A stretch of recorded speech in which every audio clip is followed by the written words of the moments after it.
काजल हिंदुस्तानी की ओर से भारत माता की जय, वंदे मातरम। एक बहुत गहन मुद्दे पर ध्यान देने बहुत जरूरी है और वही बात मैं आपसे करने आई हूं कि अफगानिस्तान में जो तालिबानियों ने करा, गलत करा, और अफगानी महिलाओं के साथ, वहां की सिटीजन के साथ हमारी सिंपति है, वहां के बच्चों के साथ हमारी सिंपति है जो रेप हो रहे हैं, उनके 14 से 40 साल की बच्चियों को सेक्स स्लेवरी के लिए महिलाओं को ले जाया जा रहा है या बच्चों को मार दिया जा रहा है। गलत हो रहा है, नहीं होना चाहिए और इस पे पूरे विश्व को एक होकर आकर बात करनी चाहिए और खुल के बोलना चाहिए।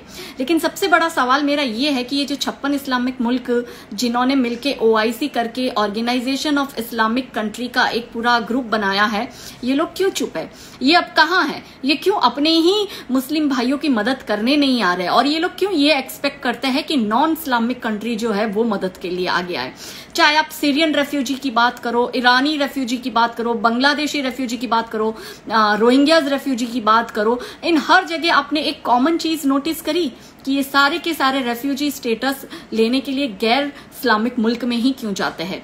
क्या इसके पीछे 56 इस्लामिक मुल्क की कोई सोची समझी साजिश है कि आतंकवादियों के कंधे पे बंदूक रखकर वो अपना गजवाए वर्ल्ड का कोई एजेंडा पूरा कर रहे हैं और अपने ही प्रताड़ित भाई बहनों को वो नॉन इस्लामिक कंट्री में, मतलब खुद की कंट्री में तो आने नहीं दे रहे इस्लामिक कंट्री में, लेकिन नॉन इस्लामिक कंट्री में शरणार्थी बनकर भेज रहे हैं?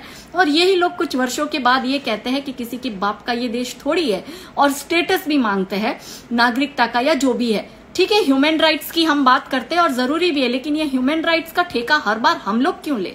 क्यों ये 56 इस्लामिक मुल्क अपने ह्यूमन राइट्स के ठेके नहीं लेते? जब भारत में CA आंदोलन होता है, शाहीन बाग होता है, 370 हटाई जाती है, तब तो ये हमें भाषण देने बहुत आ जाते हैं। लेकिन जब इनके ही मुसलमान अपने ही देश के मुस्लिम नागरिकों को परेशान करते और उनको मारकर वहां से निकालते, तब ये क्यों नहीं बोलते? क्यों ये 56 इस्लामिक मुल्क अब अपनी बॉर्डर सील करके बैठ गया?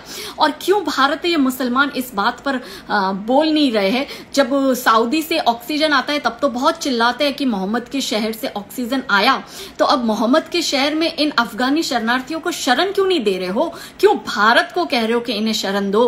तो ये जो आपका गजवाए वर्ल्ड का एजेंडा है ना, ये मैं दुनिया के सामने लाके रहूंगी और ये असलियत बताऊंगी कि ये लोग सिंपैथी पा के नॉन इस्लामिक कंट्री में घुसकर उसको इस्लामिक देश बनाते हैं और इसी तरह से अपने गजवाए वर्ल्ड का एजेंडा पूरा करते हैं और इनमें इनका साथ देते हैं ये 56 इस्लामिक मुल्क पूरे के पूरे। इसलिए ये साजिश को समझिए, क्योंकि ये साजिश जो है वो बहुत बड़ी है। जय हिंद।